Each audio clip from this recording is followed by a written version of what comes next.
Hello, good morning. I am Alvar Escriva-Bou, and I'm a research fellow with the Public Policy Institute of California Water Policy Center. Thank you for joining us. For today's program, I will be talking about our ongoing work on drought conditions and policy responses. This will set the stage for a panel discussion moderated by my colleague, Ellen Hanak, featuring state and local experts on how to reduce the impacts of the drought, particularly on vulnerable sectors. Droughts are never welcome, but California continues to get better at managing them. We were fortunate enough to begin looking at drought conditions a year ago as a part of a project on how these conditions impact California and how to develop better metrics. We'd like to acknowledge the founders of this work, the NOAA National Integrated Drought Information System Program. Also, we would like to thank the SD Bechtel Jr. Foundation for their support. Some additional short resources and the slides from today's presentation are available on the event page at our website, ppic.org. As a public charity, PPIC does not take or support positions on any ballot measure or legislation, nor does it support, endorse, or oppose any political parties or candidates for public office. We've set aside some time at the end of our program for audience Q&A. If you have a question for our speakers, please send an email to the address on the screen, ppiceventquestions@gmail.com. We would appreciate you including your name and your organization along with your question. And with that, I will begin the presentation. Let me share my screen. California's current drought is already off to a strong start. So in this event, we are asking, are we ready for the drought? Are we ready to avoid the worst outcomes that we saw in the 2012-16 drought?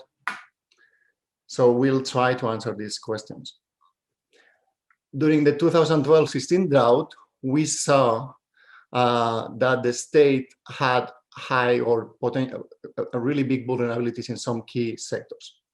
Knowing what has changed since then and what's different could help us better prepare for this drought. And for this, I'm gonna go over two main themes or topics. The first is about water supply conditions, because as you know, California's drought is not only about precipitation. It's also about water storage, snowpack, and also how we manage our system. In this photo, for example, you see Lake Oroville, that is one of the main reservoirs in the Sacramento Valley and also the main reservoir that feeds the State Water Project. The conditions now are especially bad because of the lack of precipitation, but also because the incident in 2017 avoid us, it was not able to fill up during the 2017 and 19 wet years. But beyond water availability and water management, we have also different sector vulnerabilities, and we'll go over them to see how we can prepare or how we can anticipate and avoid the worst outcomes. So to start with that, we'll start with the main hydrometeorological conditions. And what you can see in this map is that 2017 and 19, the period between 2019 and 21 was the fourth driest period on records. Also, this period was among the warmest. And that's really important for California because warm droughts are especially challenging. We have increased water use, especially from evaporative processes. We have greater risks for temperature-sensitive fish, which complicates much more the way we manage the environment. And of course, we have higher risks of wildfires. So if these statewide conditions of temperature and precipitation are quite similar to what we had in the 2012-14 drought, the regional distribution of dryness or drought conditions is quite different. While in 2012-14, the map that you have in the left here, the dryness or the drought conditions were especially severe in the southern part of the state. This time, between 2019 and 21, the drought has hit really hard the normally water-rich regions of the state, especially the North Coast and the Sacramento Valley. And as you'll see later, this has statewide implications. The first consequence of the lack of precipitation, especially in these northern regions, translates directly into reduction in stream flows in our rivers and streams. As you can see in this map on the right, 2/3 of stream flow gauges in the north coast show severe drought conditions. And this is for this time of the year, for April 2021. But what's even worse is that last year, most of these gauges in the north coast were already suffering low flows. So that makes 2 consecutive years of stressful conditions for the ecosystems, and which is really challenging in the way that we manage water. Drought intensity is also severe in the Sacramento River. This time of the year, we can see also that many gauges are suffering drought conditions. But what's different is that last year, we didn't, because of reservoir releases, we had better flows, and we don't have still in the Sacramento Valley these 2 years of bad conditions. While when we move south, you can see also the conditions in the San Joaquin River that are a little bit better than the conditions in the Sacramento on the north coast. And finally, we also wanted to, while doing this review, talk a little bit about storage conditions, because this is really important in the way we manage water in the state. The variability across regions is significant, it's quite important. You can see in this first graph, the precipitation, the anomalies, the differences between average and precipitation in the Sacramento Valley. And what we can see is that we are already in similar conditions to what we were in 2014. 2014 was already the 3rd year of the drought in the 2012-16 drought. So now, in the 2nd year of this drought, we are in similar conditions in the Sacramento Valley that we were in 2014, in the 2012-16 drought. And that is really important because the Sacramento Valley has the quantity of water and the availability of water in the Sacramento Valley has statewide implications. Sacramento provides essential flows to the Delta, but also some Sacramento Valley water gets exported to the San Joaquin Valley, to Southern California, and also to the Central Coast and the Bay Area. The situation of reservoirs is quite worrisome also in the San Joaquin Valley, but not as bad as it was in 2014. And finally, in this, looking at other regions, the situation, and it's a quite remarkable contrast, in Southern California is relatively good. We are about normal conditions for this time of the year in Southern California. And on top of that, some agencies in Southern California have also stored water in Lake Mead in the Colorado River and also in some groundwater banks. That makes them much more vulnerable. That doesn't mean that they are not vulnerable at all, because as we mentioned earlier, Southern California also gets some water from the Sacramento Valley and from the Colorado River. So looking at these conditions, our question is, what has changed? Many things have changed since 2014 or 2016, and we should be better prepared this time, right? So in our major past, major drought or past major drought, there are sectors that show high vulnerability. While cities and farms were able to adapt, had shown significant capacity to adapt, especially because of the diversification of supplies, the reduction in demands in the urban case, and also because of the possibility to tap into groundwater for farms, some small communities and freshwater ecosystems were hit hard. And we'll go over some of these impacts later.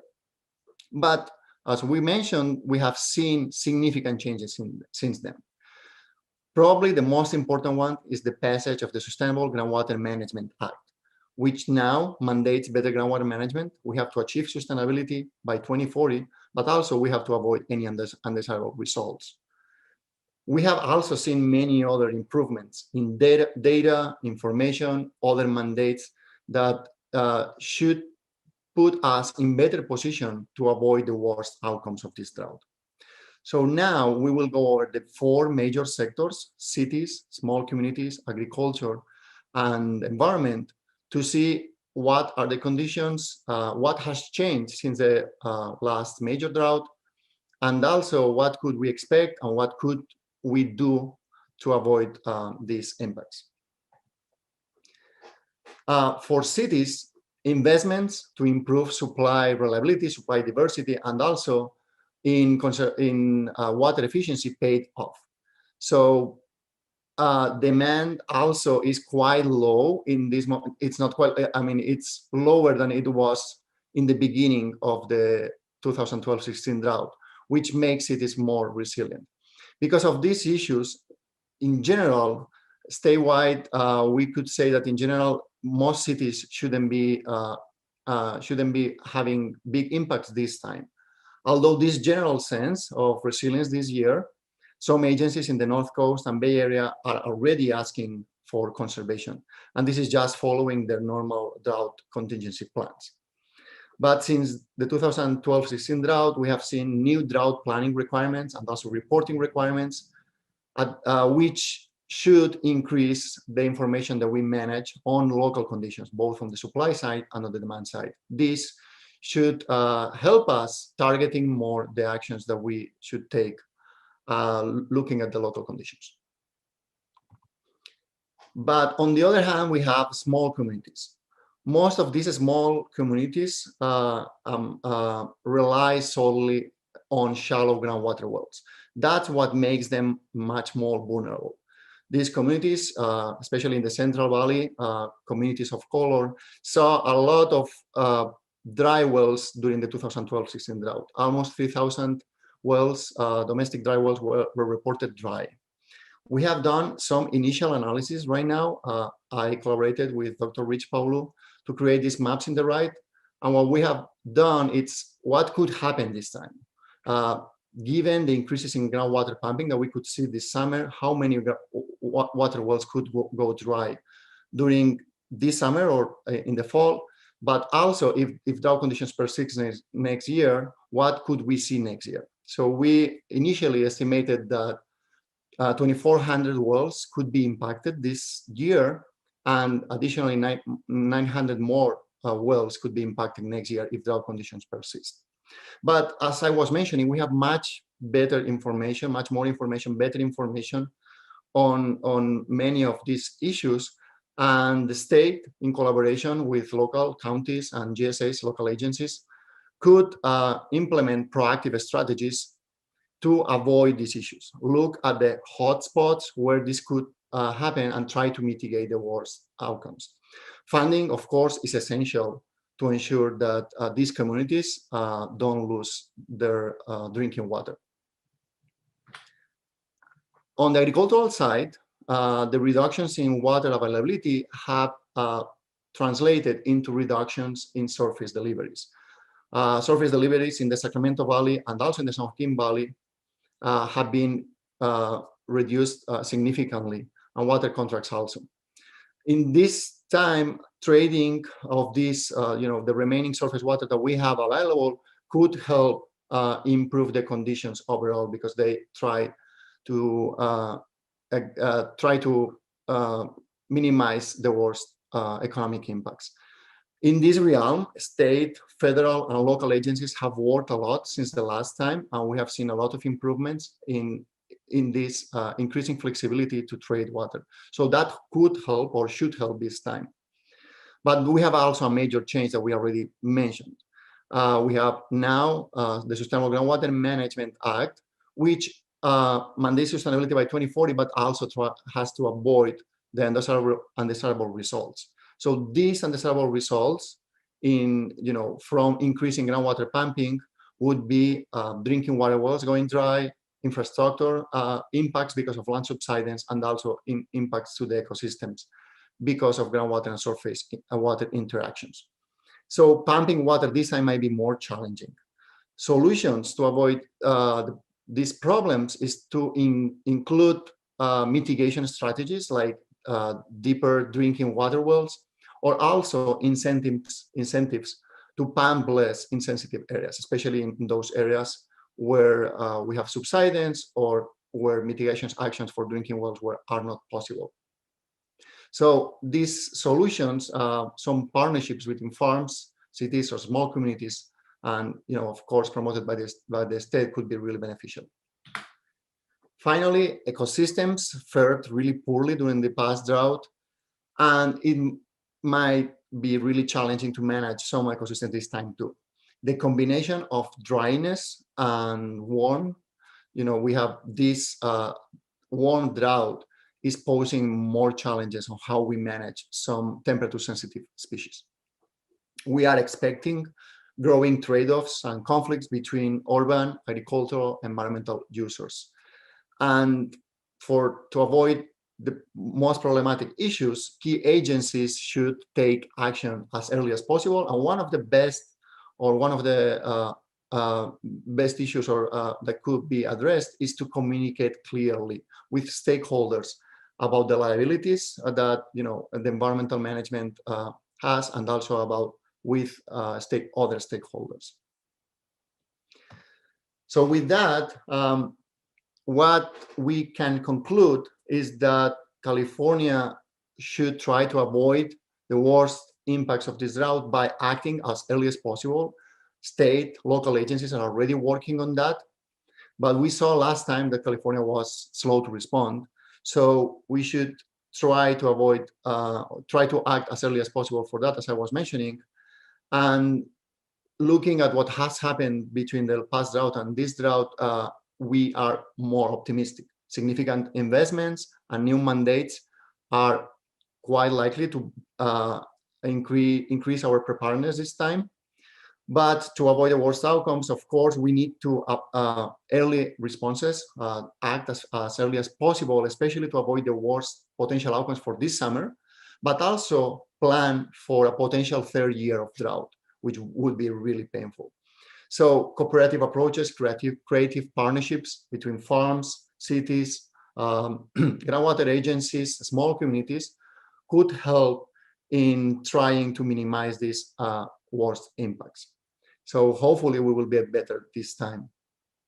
With that, I'm done with my presentation. I would like to remind you to submit your questions for our panel, PPIC event questions at gmail.com. And I will hand over my colleague, Ellen Hanak, who will be moderating the panel. Thank you so much. Thank you, Alvar. That was a great overview and a really good tee up of this panel discussion that I have the honor to moderate. So I want to also say hi to everybody who's watching, and do please send in your questions for the panelists, and also when we have Q&A time, Alvar will come back so you can also ask him questions. So let me just, without further ado, bring on my STAR team to talk about what we're facing and how to manage it. We're going to start with Grant Davis, who is the longtime general manager of Sonoma Water, which is an agency right at the epicenter of the map there, the dark brown that Alvar showed. Sonoma Water delivers wholesale surface water from the Russian River to a bunch of folks, a bunch of communities. It also manages floods, it manages ecosystems, and it doesn't manage groundwater, but it's helping folks in that area to implement SGMA by doing a lot of the technical lead work. So Grant is in the midst of all of this. Then Laurel Firestone, who is a board member for the State Water Board. Last drought, she was still with her former role of being a co-founder and co-director of one of the leading environmental justice groups that has really brought safe drinking water issues to the fore in the small communities that Alvar was talking about, the community water centers. So Laurel, welcome also. And then last but not least, Josué Medellín-Azuara, who is a professor at UC Merced. Last drought, he was at UC Davis, but still wearing a very similar hat of being one of the state's leading experts on the agricultural economy and the role water plays in the agricultural economy in California. Josué was part of the team that did analyses of the impacts of the past drought on the ag sector across the state, and He's very knowledgeable about all of that, and now is in the midst of things down at UC Merced, which is, you know, a looming hotspot too because of surface water shortages. So welcome everybody. It's great to see you, and I'm going to get right into the questions. And I want to start with Grant as the person in the hot seat right now, with really at the epicenter of the drought. That Lake Mendocino picture that Alvar showed toward the end, that's your upper watershed, right? So maybe Grant, you can just give us a bit of a view of kind of what's hitting that region now, you know, and how it's affecting the various sectors, and kind of, you know, big picture. How are you trying to cope? Well, Ellen, it's great to be with you and PPIC and my colleagues here talking about our preparedness for drought, lessons learned from last time around and prior droughts, actually.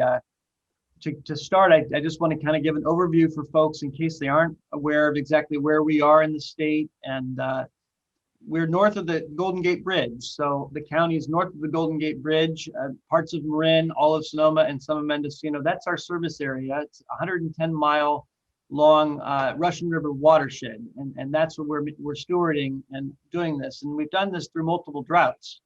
So that's the good issue is we've seen this before. It's not our first rodeo.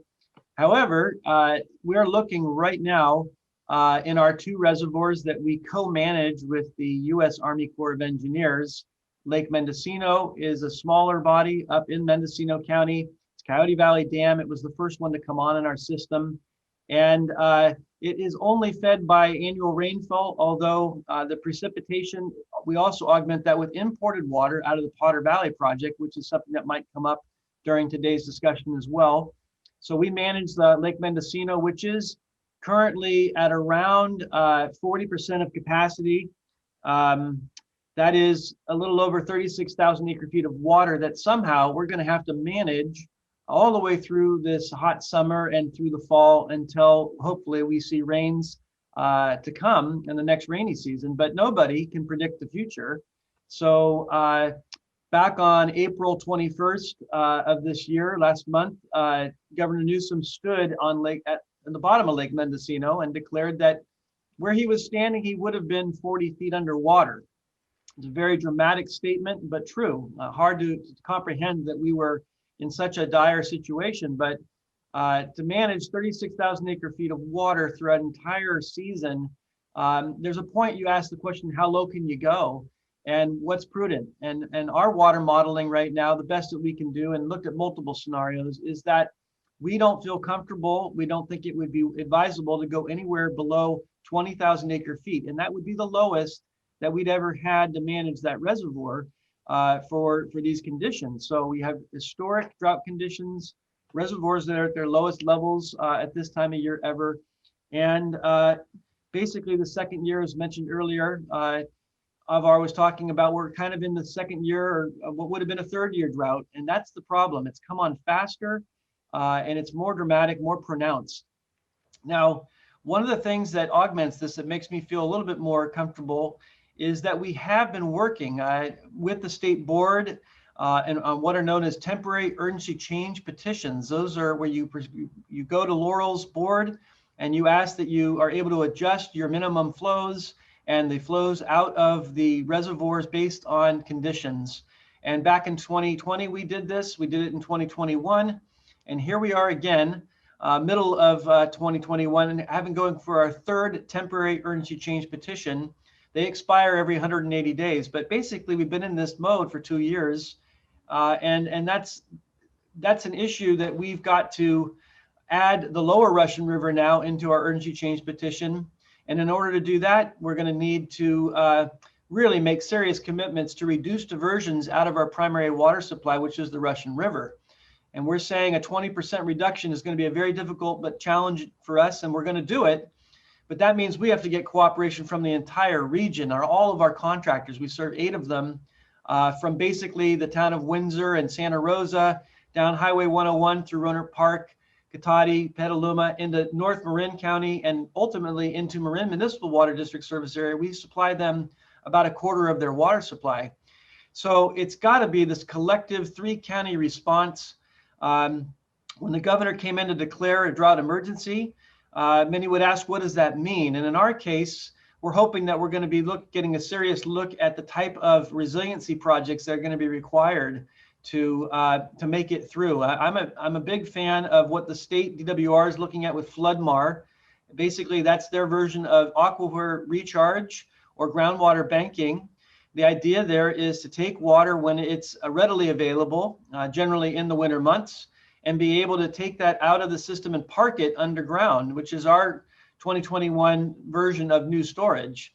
And that's going to require some significant planning and identification of willing partners and the mechanics to do just that. And that's where we're going to rely on, hopefully, the state and others that have done this before to identify a number of significant areas where we can recharge the aquifer. So those are the modern day tools. The forecast informed reservoir operations basically allowed us to save 11,000 acre feet of water last year. And when you think that we're at 36,000 acre feet right now, that's basically a third of the water supply. The state just has to continue investing in those atmospheric river, that research that's so important.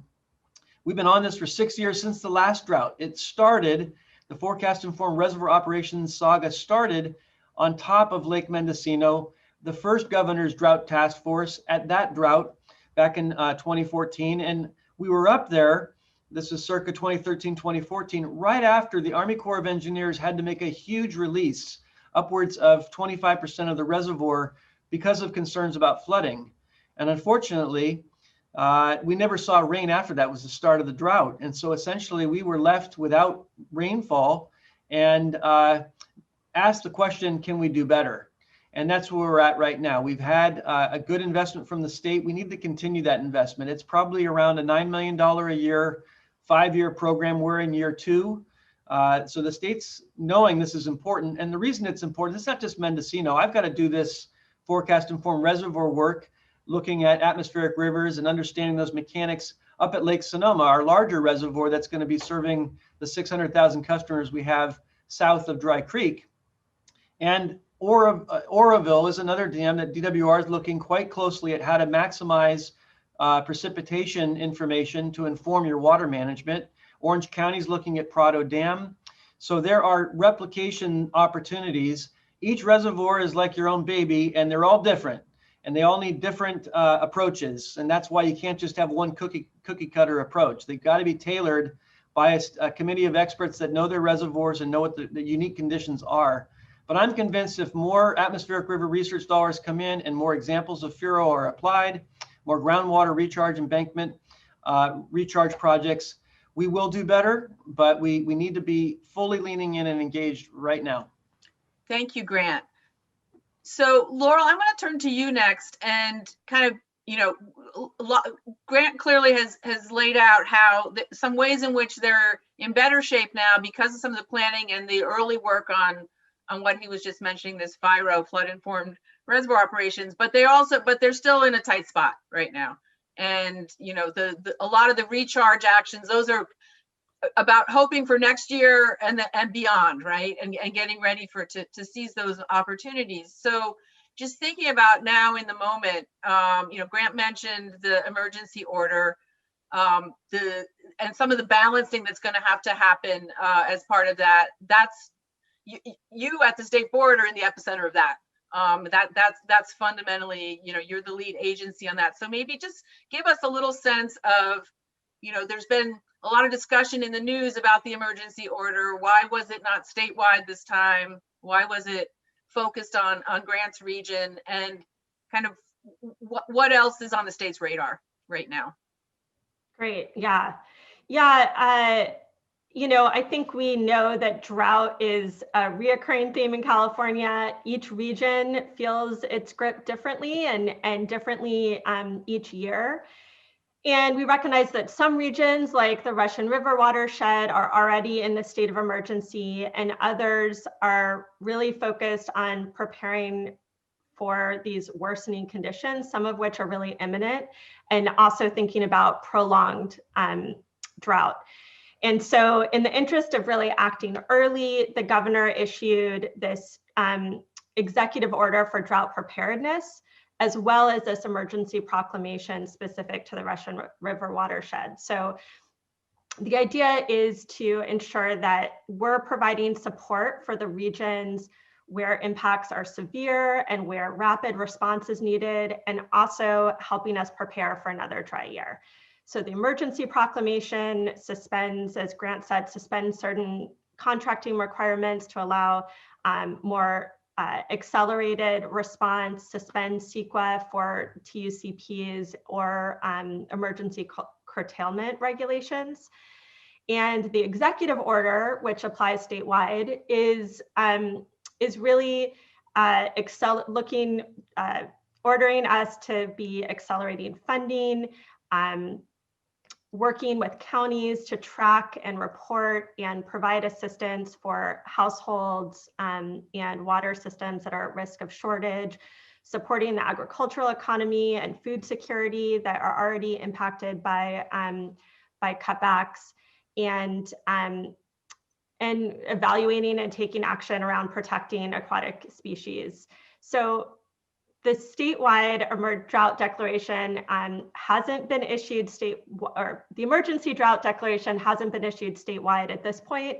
But state officials are continuing to monitor conditions really closely so that we can and will act swiftly and effectively when necessary. So bottom line is, we are coordinated and focused on responding in those regions that are already in emergency, conserving supplies in case next year is also dry, seeking aid for those affected by water supply cutbacks, really monitoring at-risk communities, ecologically important streams and ecosystems, and positioning ourselves to be able to prevent and respond to emergencies that may be imminent. I also just want to, I just want to touch quickly on that. We did see, in the last drought, and we are anticipating in this drought, that every aspect of our economy and communities and ecosystems are impacted. And there are some that are more acutely impacted than others. And Alvar touched a bit on this, but I just want to emphasize that small and rural communities, particularly low-income areas, and really the already vulnerable aquatic ecosystems, especially endangered and threatened species, will be hit the hardest. We're already seeing some households going dry even before we go into this summer of the second dry year. We're already seeing just earlier and more widespread harmful algal blooms, water temperature and salinity levels that are exceeding the levels required to protect threatened species and maintain a freshwater balance in the Delta. So, even though, so I guess we are trying to make sure we are both preventing emergencies where we want to, whether we're end up in the position of trucking water to houses or trucking fish to water. Those are emergencies that we want to do everything we can to avoid and then be able to respond to should they occur. And I know we're going to talk later. I do think we're better prepared than the last drought. We are really focused on early and better communication. We have better data and tools, as we talked about. We do have systems and master contracts and things in place to respond a lot faster and better when there are emergencies. And I think in particular, a lot of what's highlighted is the new structures in place and resources to really prevent emergencies and accelerate those long-term solutions. Thank you, Laurel. That's great. So now turning to Josué and the San Joaquin Valley especially, but thinking about our kind of main ag region, which depends a lot on imported surface water that's not coming in this year. CVP allocations are 0% for folks on the west side. State Water Project allocations are 5%, and there are a lot of challenges on local supplies as well. Sigma is here, which we're in early days of Sigma, but we're but this is a new framework that folks are going to have to consider as they think about adding to the groundwater pumping. So just, with the recent hindsight from what you saw in the last drought, Josué, kind of, how are you looking at the outlook for agriculture this time in terms of adaptation potential and some of the things that might be different? Yes, thank you, Ellen. Well, as an important stakeholder during droughts, agriculture weathered the 2012 to 2016 drought successfully for the most part. So despite really warm and dry conditions that by some estimates nearly half our surface water supplies to agriculture, groundwater came once again that time to avoid widespread water shortages to agriculture and fallow land. Also strong at that time, strong commodity prices, water trading, higher value commodities that employ most of workers in agriculture in a globalized thriving economy came to lessen what could have been pretty sizable losses for agriculture in other places in the world under the same conditions. And I don't say this lightly because there were billions of dollars lost in agricultural revenue losses and in areas that were severely impacted. At that time, the state came with assistance in various forms through emergency services. Yet, fallow land and employment recovered from the past drought in the couple of years that were a little wetter. That said, many of many were better prepared in many ways with through SGMA, through improved forecast for operations, with some facilitated exchange between water among sectors, among projects, among users. Both share the benefits from employment and income in agriculture, but also share some of the drawbacks of intense pumping, and they have gained attention by the authorities. So, and also in a way, the pandemic came to dignify this labor side of agriculture and many other sectors with frontline workers. So, equipped with this new institutional knowledge, many challenges remain to build resilience. First and foremost, as you said, we are in the early stages of implementation of SGMA, which is meant to accommodate droughts in the groundwater sustainability plans, but mass balances don't lie. And it is, and this indicates that to achieve sustainability, some demand management actions need to be taken. And well, this will depend largely on local conditions on the water supply portfolios. So, but at least pumping constraints are in people's mind, and this will be a great opportunity to revisit the groundwater sustainability plan drought provisions.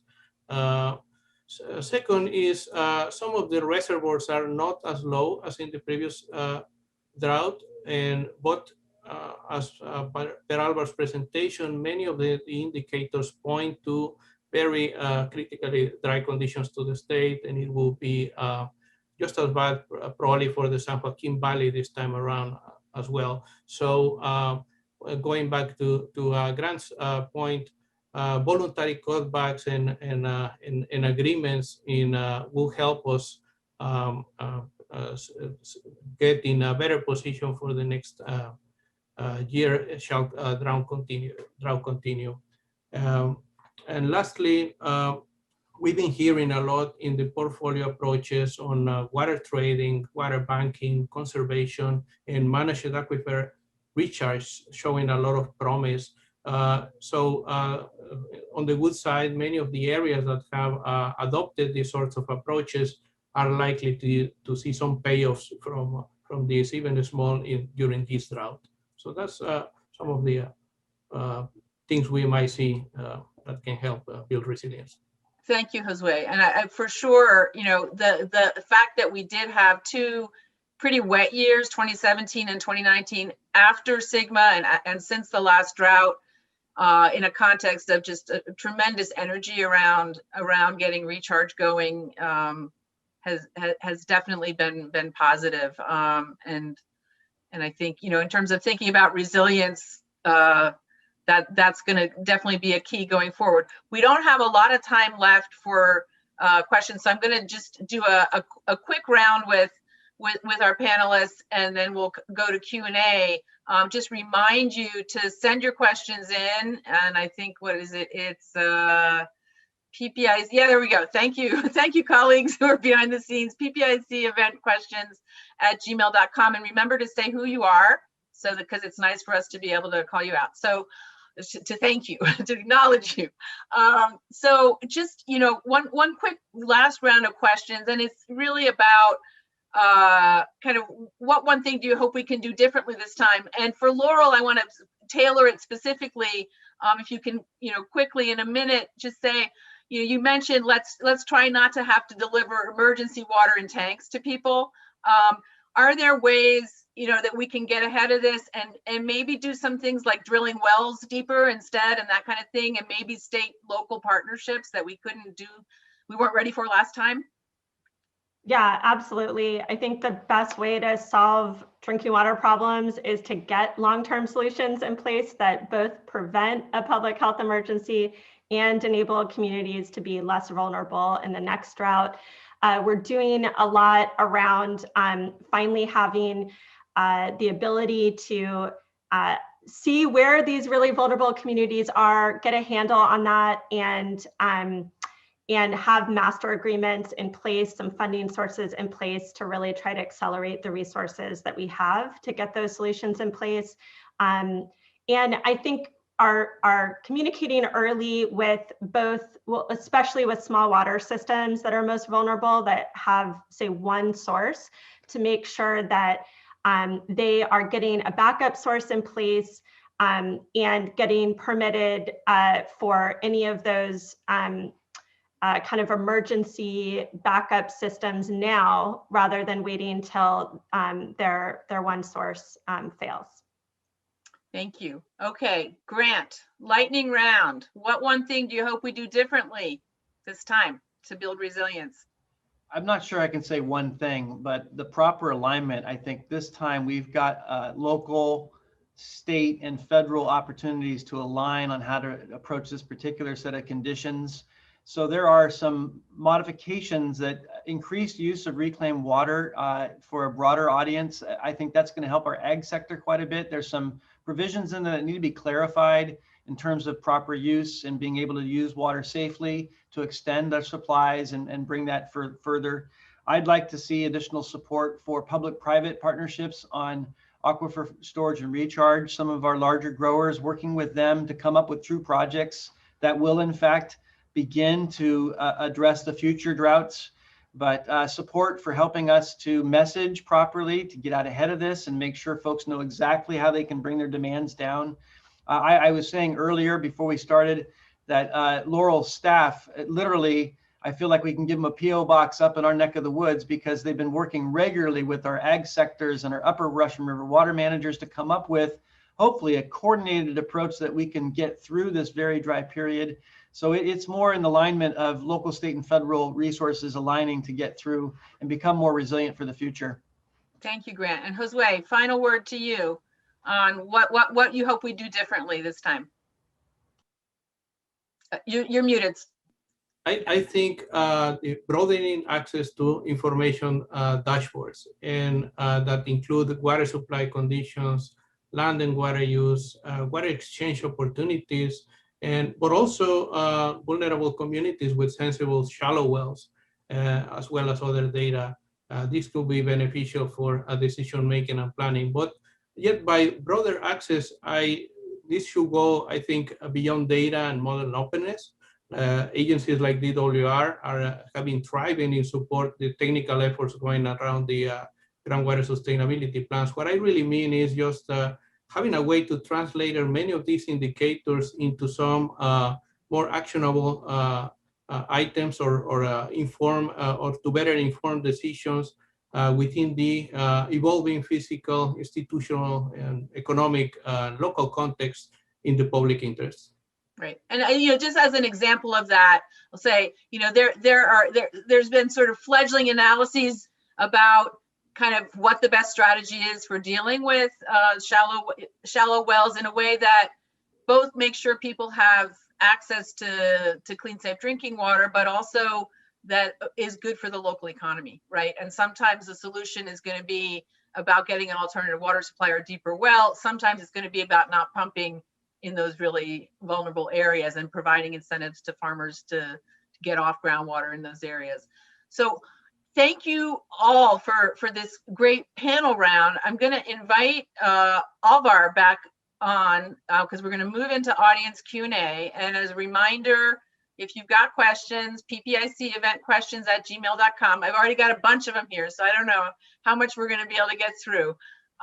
But we're gonna try. So I'm gonna ask all of my panelists to be succinct in answering. So here we're gonna start with a question from Elizabeth Betancourt, who is with the Central Valley Water Board up in Reading.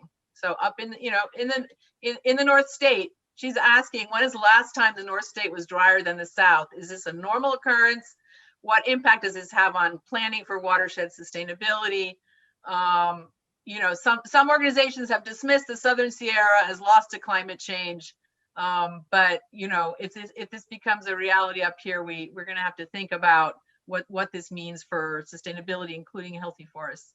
So I don't know, that maybe that's a question for that could be a question for any of you, but I think Alvar, maybe is that something that you want to take? Yeah, I can take it. So the first question is so great that I actually don't have a good answer. When was last time that this happened? Actually, I don't know. But what I do know is that I mentioned it earlier in the presentation that the Sacramento Valley being dry is really bad and has statewide implications because first the Sacramento provides essential flows for the environment in the Delta, but also because helps a lot in exporting water to San Joaquin Valley, Southern California, and also the Bay Area and the Central Coast. But so one of her points I think is really interesting. It's about sustainability because just in the Sacramento Valley we have a lot of connections between groundwater and surface water. So we have to be able to be sustainable at the same time that we protect surface water sources from groundwater, and this is going to be a challenge this time. So for sure that we have a big challenge here. On being a little bit optimistic, it's more likely that in the Sacramento Valley could get back to normal. Usually it's where it rains the most in the North Coast. So hopefully we'll be lucky next time, but we have to prepare for that. Thank you, Alvar. Okay, so now I'm going to go to a question which I think is going to be probably for Grant or Josué. And this is from Suzanne. I'm not going to pronounce your name right. Suzanne Pecci, I'm going to say, who's an agricultural residential shallow well owner in a basin where it's SAS basin. That might be over in the North Coast areas, I'm guessing. Anyway, shallow residential ag well. And she says she notices that these shallow ag wells are not specifically addressed as being an interest group or stakeholders needing management actions, but they are also impacted by when the groundwater goes down. So where does, sort of smaller farms and, not the big, deep ag wells, where does this fit in? Grant, what do you have to insight on this? Without knowing for sure, I will just say in our case, if it happens to be in the Sonoma County region, we have 3 basins. It's Petaluma, Sonoma Valley, and the Santa Rosa Plain. And those are all comprehensively covered so that it would take advantage of a shallow reservoir. I suspect you may be in an area that's not yet designated as a medium or high priority basin for groundwater management. And those are going to be coming online, I would think, later on. So it's the high urgency ones that are most dramatic right now. For example, up in Alexander Valley, we know that there's work to be done there. It's not yet into that criteria. So without knowing where you are, it's a little hard to answer, but they do need to be taking into consideration shallow water as part of the Groundwater Management Act. And real quickly on that first question, I just wanted to take an educated guess because it's so indicative. When's the last time? I can't say for sure, but I will say that Alvar put a picture up of a pipeline going across the Richmond-San Rafael Bridge into Marin County, vice versa. And that was 76, 77, the response back then. There's two responses. One, we built Lake Mendocino. We built Lake Sonoma up in Warm Springs. But secondly, that was water coming up under a transfer from the Metropolitan Water District, coming through East Bay Mud and into Marin County was how that was devised. So that was a case and where the north was further lagging than the south. And so that's similar to what we were experiencing. Thank you. Okay, this is a question for Josué from Jeff Bold, who is a soil and water scientist. Jeff is wondering, as planting in the valley has already been completed, what water conservation choices do farmers still have? Well, demand management might be one of the ways to go right now. What maybe some shortages we will start seeing, but for the planting is try to get the non-beneficial losses reduced. So try to reduce evaporation from the soil through some lining. I'm not really an expert on the area. It will be more for a precision ag person, but to compensate for most of the surface water shortages, I think the response will be some degree of demand management in agriculture. And if I'm right, remembering well, Josué, I think you guys found that last time there was a certain amount of kind of farmers were experimenting a bit with deficit irrigation for their trees, right? Right. My understanding is that deficit in irrigation in orchards penalizes yields heavily in later years. So that should be somehow exercised with some caution. I am going to now turn to Laurel with a question. I'm going to make it a little bit broader, but it's a question from Michael Kusiak from the University of California, who's wondering about, during the last drought, there was a lot of concern about the health of the aquifers. And, in fact, probably we got stigma because there was so much concern about the impacts on the aquifers. He's wondering, do we have better strategies for aquifer recharge? And when you've all talked a bit about that, I want to put this to you, Laurel, because, there are many things that have to happen for recharge, but the state board is a kind of a key place for getting more approvals through. So I know this has been something the staff have been working on, but it'd be great to share with the audience kind of insights about that. Yeah, we've really been creating kind of a streamlined and clear process to enable recharge where there are water rights, and in those years where we do have water, to be able to get that into the ground where it can be recharged for future years. We recognize that's a really essential resilient strategy. So we've been putting a lot of resources into helping folks understand where and how they can get the sort of permits in place to make that happen. Thank you. Okay, I'm going to ask now a question from Nathaniel Johnson, and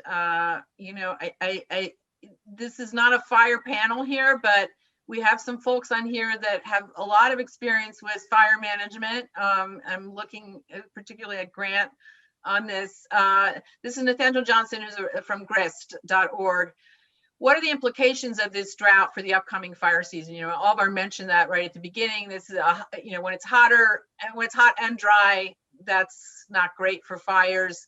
How do especially warm droughts affect forests? Is there anything the state can do to prepare for this eventuality? I'll just say that without a doubt, we're already facing a much drier circumstance. We've had fires that have begun unprecedented for this time of year. We've had to add CAL FIRE crews, another tanker that's going to be on call here for this region. It's very clear the day that the governor came up to Lake Mendocino, there was a fire raging in Mendocino County. And it was generally what would have been wet grasses are now dry underneath. So we are preparing for a very long and difficult season. And I believe one of the things that we could see help with, just to keep getting back into this idea where the state can help regions, focusing in on how regions respond. That's one thing about drought is we all respond differently, and that's why certain areas are not yet as in dire strait as others. I'm thinking for fire, we have a vibrant ag community, a dairy community with stock ponds, and they have been used in fire. We've had fires, major fires in 3 out of the last 4 years. So believe me, this is climate change and extreme weather all wrapped into one. But I would like to link up those ponds and make sure that they're sufficient to where they can both double up for stock water as well as fire prevention, and have a place mapped out where you go once these fires begin to rage for protection. And linking water and fire is a recipe for resilience that we need to explore further. Thanks. And that just makes me think, Grant, of, I know a lot of water utilities have also started thinking very differently about their resilience, just in terms of what does it mean if they're going to have a power shut off because of public safety power shutoffs, and what does that mean for the water delivery and everything. So this sort of idea of really thinking about resilience across these different hot sort of potential emergency conditions is going to be really important. This is a question, we don't have much time, but a quick question for Alvar, bringing us down to the southern part of the state and our neighbors on the Colorado Basin. John Banca, who's on the Faculty of Applied Science and Engineering, wonders if it were possible to get more water from the Colorado River system, would that help? So what's going on in the Colorado, it's also, on one hand, we have Metropolitan, who actually saved water in the Colorado, has, I think, 1 million acre-feet of water saved in Lake Mead. But that's at the same time that we are seeing the lower levels of storage in the Colorado for decades. So actually there's some concerns that actually the federal government could next year start thinking about curtailments. So actually I think that Metropolitan or other agencies in Southern California have been tapping as much as they can before anything happened and trying to store the water. So there's this combination between what's going on with the Colorado and what can you get from local sources and from Northern California and Southern California. So that's a trade-off that they are already considering. Thanks, Alvar. Okay, we have just, less than 2 minutes left, and we're going to do a super fast lightning round. A bunch of people have asked this question, which is, especially Craig Hendricks from Long Beach is one of them. We have entered a new era of continuous water have we entered a new era of continuous water deficits, not just periodic droughts? I think you all kind of teed up that we have to always be ready for drought.